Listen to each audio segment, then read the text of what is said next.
Peace, fam. It's going to be the second part to my last video on the roadblocks to Pan-Africanism in the 21st century. And one of the biggest roadblocks that I see is the fact that most black people who live in white society don't want to identify with Africa because we feel as if Africa is something that's been shoved down our throats. And ever since we were little, we've always seen images of Africa as the savage jungle wasteland with a bunch of booty scratchers.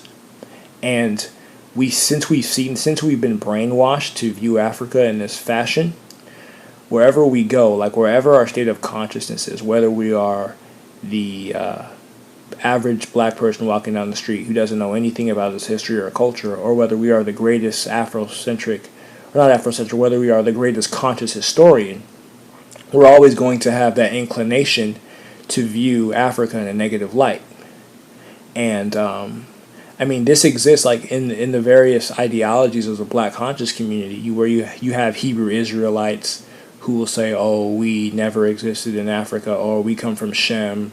You have Moors who will prop up America and they just want to completely disassociate with away from Africa because they feel as if it's been shoved down their throats. And you have all different types of variants of people who want to identify with different planets floating in the sky, in the galaxy, before they identify with Africa.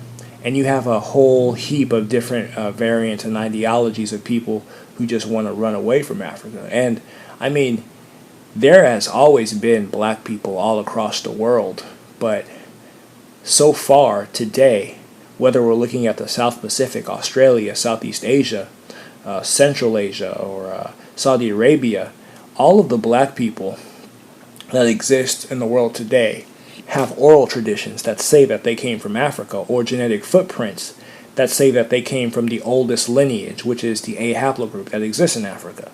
Now, this doesn't mean that our ancestors specifically came from the African continent, because as far as we know, we existed before there were continents, and we have no idea how our ancestors came to be based upon science up to this point. But in my view, Pan-Africanism is just a methodology that lets our people put our chess pieces on the geopolitical board that is the global economy, and it allows us a means of functioning in modern society.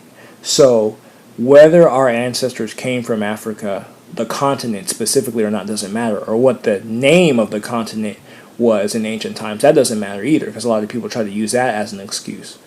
What matters is the fact that we come from the same lineage, whether we're from Philadelphia or Pretoria, whether we're from Lagos or Los Angeles. We all come from the same lineage, and we have common goals, because the system that's set up, the pale powers that be, are oppressing us all as original people, as African people, as Moors, or whatever you want to call us. It's oppressing us all.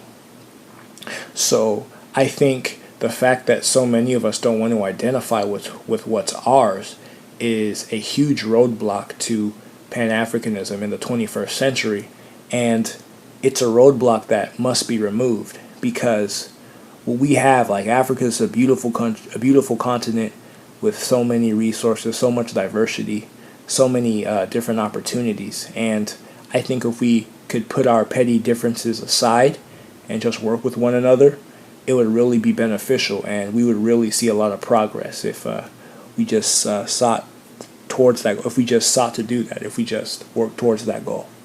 Peace.